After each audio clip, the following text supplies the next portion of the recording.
अस्सलाम वालेकुम। कैसे हैं आप लोग? ठीक ठाक।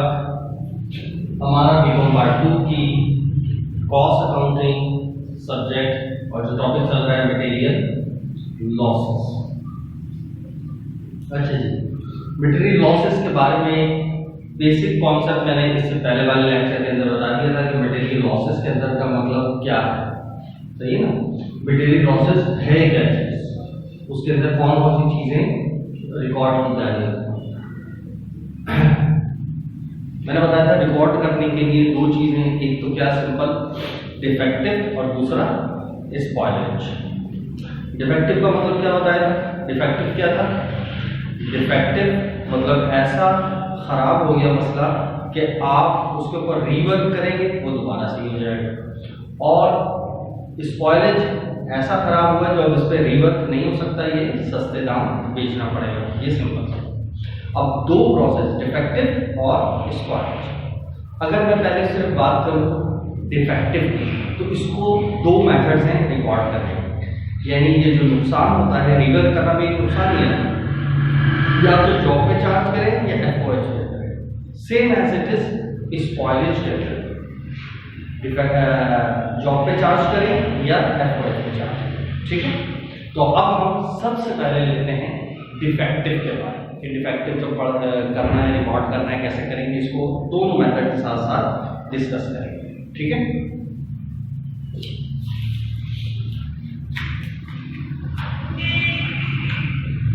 तो सबसे पहला काम, सबसे पहली चीज तो मैं रिकॉर्ड करता हूँ, सबसे पहले तो बनाता है एक छोटा सा सवाल। सही, ताकि एक कॉन्सेप्ट समझ आ जाए। आप पूरा पास्ट पेपर भी उठा के सॉल्व करेंगे तो इंशाल्लाह उसके जरिए सॉल्व हो जाए। तो एक कॉम्प्रिहेंसिव से क्वेश्चन बना लेते हैं, जिसके अंदर सबसे पहले फर्ज करें आपने, जैसे यहां पर मैं ये दोनों कर लूं, यहां सवाल। सही, सवाल क्या है?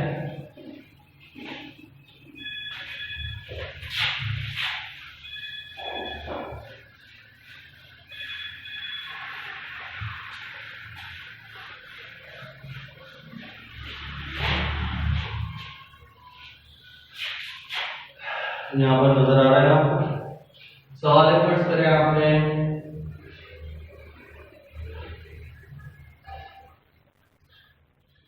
यूनिट्स के हिसाब से 1000 यूनिट्स प्रोड्यूस करना। सही, कितने? 1000 यूनिट्स प्रोड्यूस, और इसके अंदर मटेरियल, लेबर और एफओएच, और ये भी बता दूं कि फर्स्ट करें इसका एट द रेट, यानी एक कितने का है। फर्स्ट करो ये 10 रुपए का, ये 20 रुपए का, और ये 30 रुपए पर यूनिट। सही है, एट द रेट मतलब पर यूनिट। मटेरियल 10 रुपए पर यूनिट, लेबर 20 रुपए पर यूनिट, और एफओएच 30 रुपए पर यूनिट।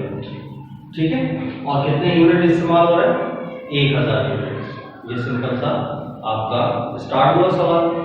उसके बाद ड्यूरिंग द प्रोडक्शन क्या हुआ? 100 यूनिट फर्स्ट करो जाया। अब वो यहां पर आता है डिफेक्टिव यूनिट्स।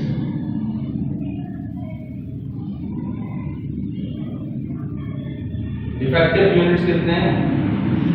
100। तो उसके बाद फिर दोबारा क्या होगा? रीवर्क, अंडरस्टूड सी बात है, और वो दोबारा से पर यूनिट देने की जरूरत नहीं है। They have already been given, ये पहले ही बताया गया, तो मुझे दोबारा से यहाँ पर बताने की जरूरत नहीं है कि फिर दोबारा इतना इतना इतना। That's it. ये सवाल होगा जब डिफेक्टिव होगा, तो हमारे पास ये दो चीजें बस चाहिए होगी, जब मटेरियल कितना डाला है, लेबर कितना डाला है, एफर्ट कितना डाला है। अब यहाँ पर आम लैंग्वेज में लफ्ज यूज किया मैंने, कितना मटेरियल डाला, लेबर लगाया, एफर्ट लगाया, लेकिन कॉस्टिंग के अंदर क्या होगा? मटेरियल कितना यूज हुआ, लेबर कितनी असाइन हुई, एफर्ट कितना अप्लाइड हुआ। ठीक है, तो ये आपको ऊपर पता चल गया, और ये पता चल गया 100 यूनिट डिफेक्टिव। ठीक है, तो ये केस बन गया किसका? दो मेन चीज है, या तो डिफेक्टिव या तो स्पॉइलेज। तो ये किसकी बात चल रही है? डिफेक्टिव। अब हम डिफेक्टिव पढ़, यहाँ तक क्लियर। और डिफेक्टिव को दोनों मेथड्स के जरिए सॉल्व करेंगे हम, टू जॉब और not to job. Not to job का मतलब कोई FOH या टू ओवरऑल प्रोडक्शन।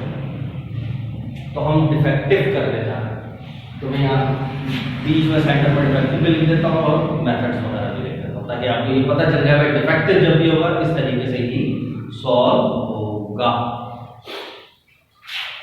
अच्छा जी,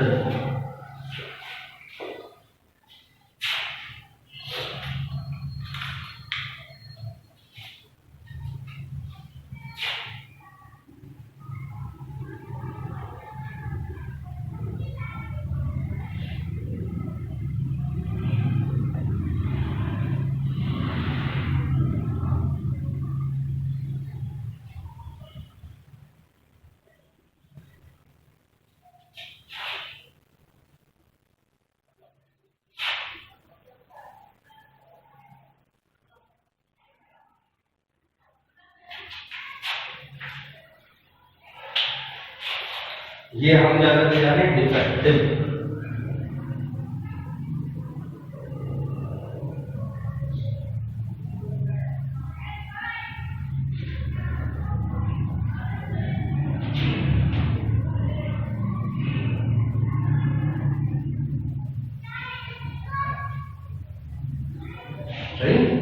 हम क्या चीज सॉल्व कर रहे हैं, डिफेक्टिव। इसको दोनों तरीकों से सॉल्व करने जा रहे हैं। कौन कौन से दो तरीके हैं? नंबर 1 टू जॉब,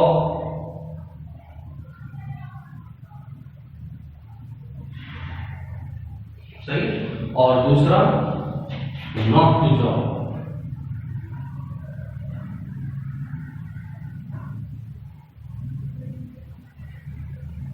या टू FOH या टू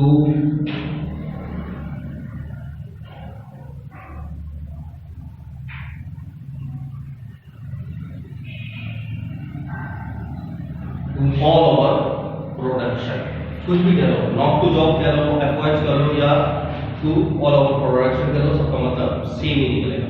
तो ये लेकिन लिहाजा मैंने फिर भी आपको बता दिया, यहाँ पर टू जॉब बोल रहा है, यहाँ पर जॉब का कोई नंबर आ सकता है या लॉट नंबर भी हो सकता है, सही। टू लॉट नंबर पर अपना बात एक ही होगी।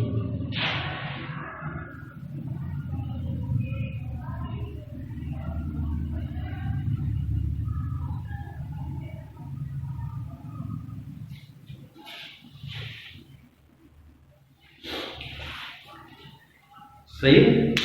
अब हम एंट्रीज प्रोड्यूस करते हैं। इसके अंदर क्या होगा, इसको जो जो मैं स्टेप्स बताऊं उसको दिमाग में रखना है कि अच्छा ये करते हुए ये दिमाग में रखना है, ये करते, क्योंकि ये सब एक ही शक्ल की चीजें होंगी। जैसे इसमें ये दो मेथड तकरीबन सिमिलर होंगे, इसी तरह जब स्पॉयलेज पढ़ लेंगे तब भी वो दोनों मेथड सिमिलर होंगे। जबकि चारों सिमिलर है तो सारे ही सिमिलर है जैसे लगेंगे, तो सब मिक्स हो जाते हैं।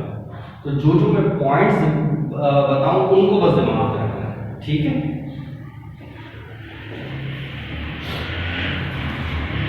अच्छा, सबसे पहले जो एंट्री होगी, सबसे पहली एंट्री किस चीज की होगी, रिक्विजिशन के माल डाला प्रोडक्शन में। यानी सिंपल कोई कौन सी एक एंट्री होती है जब माल डालते हैं प्रोडक्शन के अंदर, तो वर्क इन प्रोसेस डेबिट और मटेरियल की सूरत में मटेरियल क्रेडिट, लेबर की सूरत में एक्रूड पेरोल क्रेडिट, FOH की सूरत में FOH अप्लाइड क्रेडिट। क्लियर। तो इसके अंदर कोई टेंशन की जरूरत नहीं, इस मेथड में भी यही होगी, इस मेथड में भी यही है, ठीक है। तो पहली एंट्री में कोई टेंशन नहीं। अच्छा, मजे की बात, ना डिफेक्टिव में ना स्पॉयलर में, ये पहली एंट्री सब में सेम है, सही है। तो पहली तो टेंशन ही खत्म। दूसरी एंट्री लॉस की होती है, वो स्पॉयलर में अलग कहानी हो जाती है और डिफेक्टिव में अलग कहानी होती है। पहली एंट्री में किसी में कोई प्रॉब्लम नहीं, सब में सेम ही होगा। तो सबसे पहले हम एंट्री पास करते हैं, पहली प्रोडक्शन में जो चीजें डालें। तो पहली एंट्री में क्या होगा,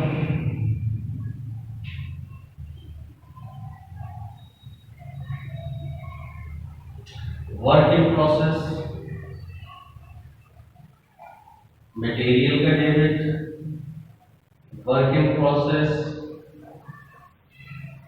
लेबर का डेबिट और वर्क इन प्रोसेस FOH। अब मैंने वहां तीनों अलग अलग करके लिखा है, सही। यहाँ पर एक भी लिखा जा सकता है, यानी सिर्फ वर्क इन प्रोसेस, आगे कोई नाम ना लिखा जाए। बात दोनों की सेम है, आप अलग अलग भी लिख सकते हैं और आप एक साथ भी लिख सकते हैं। मेरा मशवरा है कि जब सवाल में सब अलग अलग दिया हुआ हो तो आप भी अलग अलग कर लें तो ज़्यादा आसान। एक दिया हुआ हो तो एक ही में निपटा देते हैं, तो दोनों कर लो, कोई हर्ज नहीं। वर्क इन प्रोसेस है और तीनों का मटेरियल की सूरत में क्या चीज क्रिएट होगा, मटेरियल। लेबर की सूरत में क्या क्रिएट होगा, एक्रूड, पेरोल। और एफओएच की सूरत में क्या क्रिएट होगा, एफओएच अप्लाइड। पहले एंट्री क्लियर, सेम एंट्री वहां पर भी होगी, ठीक है। तो एंट्री की टेंशन खत्म। नंबर 1 वर्किंग प्रोसेस, मटेरियल का debit. Number 2 working process, labour का debit. Number 3 working process, FOH का डेबिट। अब मटेरियल की सूरत में क्या चीज क्रिएट होगी, मटेरियल। लेबर की सूरत में एक्रूड, पेरोल। और एफओएच की सूरत में एफओएच अप्लाई। क्लियर हो गया, ये पहली। अब अमाउंट कैसे निकालें, अब देखो अमाउंट को भी सवाल में देने के दो तरीके हैं। वैसे तो घुमा के कोई भी अल्फाज दे सकता है, लेकिन नॉर्मली यूनिट जैसे यहाँ पर उसमें से एक मेथड मैंने यहाँ अडॉप्ट किया, यूनिट दे दिया और पर यूनिट दे दिया। तो जब एंट्री में तो हमें क्या लिखना होता है, अमाउंट्स। तो अगर हम यूनिट को उसके पर यूनिट पर मल्टीप्लाई करते जाएंगे तो अमाउंट आता जाएगा। तो ऐसा भी हो सकता है, यानी मटेरियल का लिखना है तो मटेरियल का पर यूनिट कितना है, 10 रुपए, और इसके यूनिट कितने हैं, 1000। तो 1000 मल्टीप्लाई बाय 10, ये यहाँ पर आया मटेरियल का। इसी तरह 1000 मल्टीप्लाई बाय 20 लेबर का। इसी तरह 1000 मल्टीप्लाई बाय 30 एफओएच, अमाउंट आ गया। ऐसा भी हो सकता है सवाल में अमाउंट ही गिवन हो, सही। तो यहाँ मटेरियल का अमाउंट लिखा हो 10,000, लेबर का 20,000, एफओएच का 30,000। तो आप डायरेक्ट उठा के 10, 20, 30 कर लेना। उसके बाद नहीं करना क्या, पता चला यूनिट्स गिवन है तो 10,000 को भी यूनिट में मल्टीप्लाई करके बेड़ा गर्क कर दिया, है ना। आ रहा है वहां पे ये कर सकते थे। हाँ, हंसो मत। हाँ, तो जो असर है ना, मुझे यहाँ तक आवाज तक आ रही है। हाँ, तो तुम्हारी को आवाज आई नहीं। अच्छा, समझ तो गए। अच्छा जी, तो ये बात समझ आ गई। अगर अमाउंट गिवन है तो डायरेक्ट अमाउंट लिख देंगे, लेकिन पर यूनिट और यूनिट्स गिवन है तो यूनिट्स और पर यूनिट को मल्टीप्लाई करके यहाँ पर। ये इशू क्लियर हो गया, ठीक है। ये दिमाग में रखना है। यहाँ पर ये पॉइंट जिस तरीके से याद है, उसके अंदर आता था वेरिएंस के अंदर। वेरिएंस में भी ये प्रॉब्लम आ जाती थी कभी कभार कि वेरिएंस के अंदर ये घुमा देता था कि भाई ये यूं हो गया, भाई ये यूं हो गया, भाई ये यूं हो गया। पहले पर यूनिट और यूनिट देता था और पास के अंदर यूनिट्स और कॉस्ट देता था। तो एक दिमाग में ये होता था ना, हम यूनिट और पर यूनिट को मल्टीप्लाई करते थे। यहाँ पर यूनिट और कॉस्ट दिया, उसको मल्टीप्लाई करते थे। तो उसने एक के अंदर ये दे दिया, एक के अंदर ये दे दिया। ये कंफ्यूजन आती थी और बाद लोग गलती करते हैं, बास क्या ज्यादातर करते हैं। तो दिमाग में एक चीज चल रही होती है, देखते पढ़ते भी नहीं है क्या लिखा पर। तो लिहाजा यहाँ पर आपने इसको ध्यान में रखना है कि वो दे क्या रहा है। यूनिट्स और पर यूनिट्स ही है तो मल्टीप्लाई कर रहे हैं, डायरेक्ट अमाउंट दे दिया वो उठा के लिख लिया। क्लियर? अच्छा, तो अब इसमें इतनी बड़ी कैलकुलेशन तो नहीं है कि मुझे यहाँ लिख के दिखाना पड़ेगा यार ये 10,000 रुपए कैसे आया। ये ओके है, 1000 मल्टीप्लाई बाय 10 तो कितना आ गया, 10,000। वो आपको यहाँ पर लिखना है। तो लिहाजा इसका कितना आ रहा है, अब बताते जाओ। 10,000। इसका कितना आया, 20,000। इसका कितना आया, 30,000। ठीक है, सेम एज इट इज। 10,000, 20,000, 30,000। ठीक है, सेम एज इट इज। इधर ये भी वही होगा, 10,000, 20,000, 30,000। ये भी वही 10,000, 20,000 और 30। क्लियर? ये पहली एंट्री देखो, दोनों तरफ सेम, कोई इश्यू नहीं है। सही? तो बताने का मकसद क्या था सिर्फ कि अगर आपने यहां पर लिखा होता डायरेक्ट 10,000 20,000 30,000 तो आगे लिख लेते, और उसने अगर यूनिट पर यूनिट लिया तो आपने मल्टीप्लाई करके लिख दिया। क्लियर हो गई पॉइंट? तो लिहाजा अगर अमाउंट के लिए होंगे तो अमाउंट लिख दिए जाएंगे, यूनिट और पर यूनिट के होंगे तो मल्टीप्लाई करके लिखा जाएगा। तो ये 1000 मल्टीप्लाई कर 10 10,000 रुपये, 1000 मल्टीप्लाई का 20 20,000 रुपये, 1000 मल्टीप्लाई का 30 30,000 रुपये। तो ये सिंपल कैलकुलेशन है, मैंने यहाँ पर ब्रैकेट के अंदर मेंशन नहीं। अब अहम एंट्री है नंबर 2, लॉस को रिकॉर्ड करने वाले। 100 यूनिट डिस्ट्रॉय हो गए, जाया हो गए, और वो कैसे जाया हुए हैं? डिफेक्टिव होने की सूरत में। अब यहाँ पर ध्यान में रखना है, जो मैं बात समझाने वाला हूँ उस दोनों में कहानी है। यार देखो, डिफेक्टिव का मतलब क्या होता है? रीवर्क करना, दोबारा से काम लगेगा, यानी दोबारा से मटेरियल भी लगेगा, दोबारा से लेबर भी लगेगा, दोबारा से एफओएच भी होगा। किसके अंदर? डिफेक्टिव में। पॉइंट टू बी नोटेड, दो चीजें थी, डिफेक्टिव और स्पॉइलेज। अभी स्पॉइलेज की बात नहीं हो रही, किसकी बात हो रही है? डिफेक्टिव। डिफेक्टिव में रीवर्क होता है, दोबारा से काम किया जाता है, ये दिमाग में रखना। तो हम डिफेक्टिव कर रहे हैं तो इसमें दोबारा से काम होगा, हुआ ये मेथड हो या हुआ ये मेथड हो। क्लियर? डिफेक्टिव में रीवर्क होगा, दोबारा से मटेरियल लगेगा, दोबारा से लेबर लगेगा, दोबारा से एफओएच लगेगा, रीवर्क होगा, भले ये मेथड हो या ये मेथड हो। तो जब आप अंदाजा लगाओ, जब शुरू में हमने मटेरियल लगाया, लेबर लगाया, एफओएच लगाया, तो मटेरियल की सूरत में मटेरियल क्रिएट हो रहा है, लेबर की सूरत में लेबर क्रिएट हो रहा है, एफओएच की सूरत में एफओएच क्रिएट हो रहा है। ऐसी तरह इसी तरह यहां पर भी हो रहा है।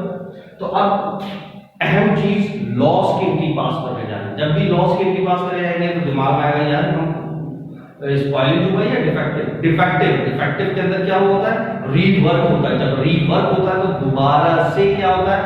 मटेरियल लगता है, लेबर लगता है, एफओएच लगता है। तो लिहाजा दोनों सूरतों में, मटेरियल की सूरत में मटेरियल क्रिएट, लेबर की सूरत में एक्रूड पेरोल क्रिएट, एफओएच की सूरत में एफओएच अप्लाई क्रिएट। ये याद रखने वाली बात है दोनों केस। कैसे थे?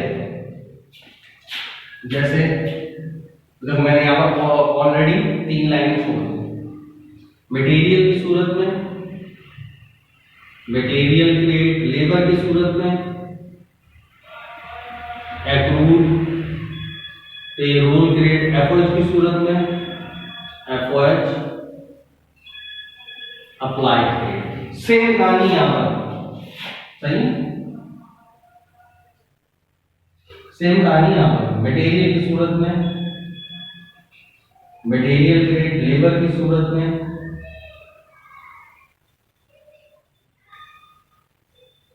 एक्रूड पेरोल क्रिएट, और एफओएच की सूरत में एफओएच अप्लाई। सही? तो ये आप याद रहेगा हमेशा। जो अहम चीज है वो मैंने बता दी। सही है? सबसे अहम चीज है वो मैंने बता दी कि जब भी डिफेक्टिव होगा, भले ये मेथड हो या ये मेथड, आपका material create, accrued payroll create, FOH create, FOH apply create. सही? क्यों? क्योंकि रीवर्क है, तो याद रखना दोबारा से काम होगा तो ये चीजें क्रिएट होनी ही होनी है। अब सवाल है डेबिट में क्या? तो अब मेथड देखो कि कौन सा था? जॉब पे ही चार्ज करना है, यानी ये तमाम नुकसान किस पे डाल देना है? जॉब पर। तो जॉब पे जब चार्ज करना है तो क्या चीज में इजाफा होगा? वर्क इन प्रोसेस में इजाफा होगा।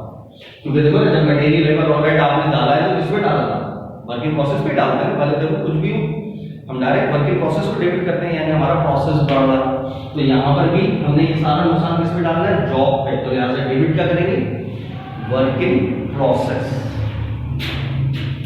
तो मटेरियल की सूरत में वर्क इन प्रोसेस मटेरियल का डेबिट हो जाएगा, लेबर की सूरत में वर्क इन प्रोसेस लेबर का डेबिट हो जाएगा, और एफओएच की सूरत में वर्क इन प्रोसेस एफओएच का डेबिट। जबकि यहां पर ये सारा नुकसान किस पे डाला था? एफओएच पर। तो लिहाजा यहां पर एफओएच, ये चाहो तो पूरा नाम लिख लो, एफओएच कंट्रोल। तो ये दोनों का मेजर फर्क है, और ये याद रखने के लिए इस तरीके से रखना। तो आसानी से याद भी रहेंगी चीजें, वरना गुटमिट हो जाए। क्या कि जब भी डिफेक्टिव होगा तो क्रेडिट क्या करना है, मटेरियल, एग्रूड पेरोल और एफओएच अप्लाइड क्रेडिट होगा हमेशा, ठीक है। और जॉब पे चार्ज करना है तो डेबिट क्या होगा, सबके वर्किंग प्रोसेस, और एफओएच पे चार्ज करना है तो डेबिट क्या होगा, एफओएच का ही खत्म। अमाउंट कैसे आया वो यहां पर सवाल में देखो, कितने यूनिट्स आए हुए थे, 100 यूनिट, तो कोई टेंशन नहीं। अब यहां पर अगर आप करेंगे तो 100 यूनिट्स आए हुए और एक यूनिट की कॉस्ट क्या थी, मटेरियल की 10 रुपए, लेबर की 20 रुपए और इसकी 30 रुपए, ये कॉस्ट थी ना। बस इसी को मल्टीप्लाई कर दो तो कितना हो गया, 1000, 2000 और 3000, तो कितना हो गया, यहाँ पर 2 आ जाएगा से 1000, 2000 और 3000, यहाँ पर भी सेम हुई 1000, 2000, 3000 और इन सबको मिलाओ और एफओएच हो गया 6000। बस ये थी अहम चीज, मतलब वो इशू था इसके अंदर। ओके डन, बस ये एंट्री याद रखने, ठीक है बस। और आखिरी एंट्री क्या है, जब माल तैयार हो जाता है उसकी तो सेम एंट्री जो हमेशा से होती है, नंबर 5। इसमें कोई रॉकेट साइंस नहीं, जैसा होता है जैसे जब माल तैयार होता है तो क्या एंट्री पास होती है, finish goods debit, work in process. अब यहाँ वर्क इन प्रोसेस अलग अलग है तो आपने सेम ही करना है, क्या फिनिश गुड्स डेबिट और work in process credit. Material, labour, overhead हमने अलग अलग रखा है तो अभी अलग अलग करेंगे, मटेरियल, लेबर और एफर्ट। यहाँ पर भी सेम, फिनिश गुड्स डेबिट और work in process credit,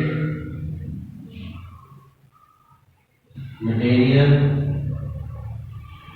labour और एफर्ट। और कैसे करते, finish goods debit, work in process credit का अमाउंट कौन सा होता है, ऊपर से सम अप कर देते, तो ऊपर से जरा सम अप करो, यहाँ पर भी वर्क इन प्रोसेस डेबिट हो रहा है और यहाँ पर भी डेबिट हो रहा है, तो दोनों क्या होंगे, प्लस हो जाएंगे।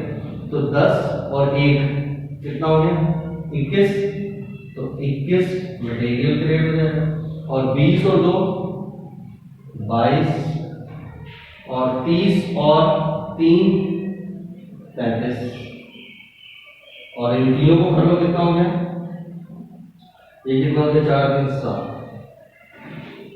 1 मिनट, 20 और 1 सॉरी 10 और 1 11, बता भी नहीं रहे, बोला था आवाज ही नहीं आ रही है, अपने मुंह में बोला हो, जोर से बोला। अच्छा अब कितना हो गया, 66, ये 66 है, कोई इशू नहीं। अब यहाँ पर चेक कर लो, यहाँ पर क्या है, वर्क इन प्रोसेस एक जगह डेबिट है और एक जगह बस, और कहीं नहीं, तो यही है, तो यही सारा उठकर क्रेडिट हो रहा होगा, कितना 10,000, 20,000 और 30,000, टोटल चेक करो कितना हो गया, 60,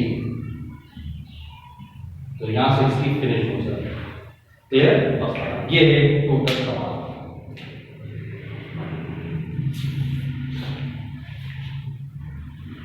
बताओ कोई इशू था, ओके की रिपोर्ट है यहाँ तक, एंट्रीज क्लियर।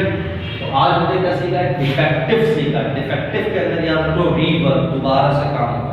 तो देखो पहली एंट्री और तीसरी एंट्री तो जो आप डे 1 से सीख रहे हैं वही है, उसमें तो कोई दो राय है ही नहीं। ये कैसे पास हुई, वही बेसिक उसूल से, ये कैसे पास हुई, वही बेसिक, सिर्फ लॉस को रिकॉर्ड करना, ये अहम चीज थी। अब इसको याद रखने वाली चीजें क्या क्या थी यार, जब भी डिफेक्टिव होगा तो रीवर्क होगा, रीवर्क होगा तो मटेरियल, लेबर और लगेगा, तो भले ये मेथड करें या भले ये मेथड करें, material credit, accrued payroll credit, FOH applied credit हो गए, दोनों सुनते होंगे। उसके बाद अगर टू जॉब है तो वर्क इन प्रोसेस डेबिट होगा, और एफओएच है तो एफओएच डेबिट होगा, बस। और कोई इसके अंदर रॉकेट साइंस नहीं, कैसे निकला क्या निकला, जो सिंपल यहाँ पर डेटा था उसी के हिसाब से, ठीक है। इसको अच्छे तरीके से आपने दिमाग में रखना है, फिर ताकि जब मैं स्पॉइलेज कराऊं तो वो मिक्स ना हो। इसकी अच्छे से 10 दफा रिपीट करना वीडियो को, और खुद लिख के सॉल्व करना, अपने आप को भी समझाना, ठीक है। कि किस किस तरीके से यहाँ पर आपने सॉल्व किया, ठीक है। अल्लाह हाफिज़। अच्छा, इसका पर यूनिट भी हम निकालना सीखेंगे, लेकिन वो जो बात की बात है, पहले जो मेन चीज़ थी वो आ जाए, वो तो 1% देता है, 99% यही सवाल है, ठीक। अल्लाह हाफिज़।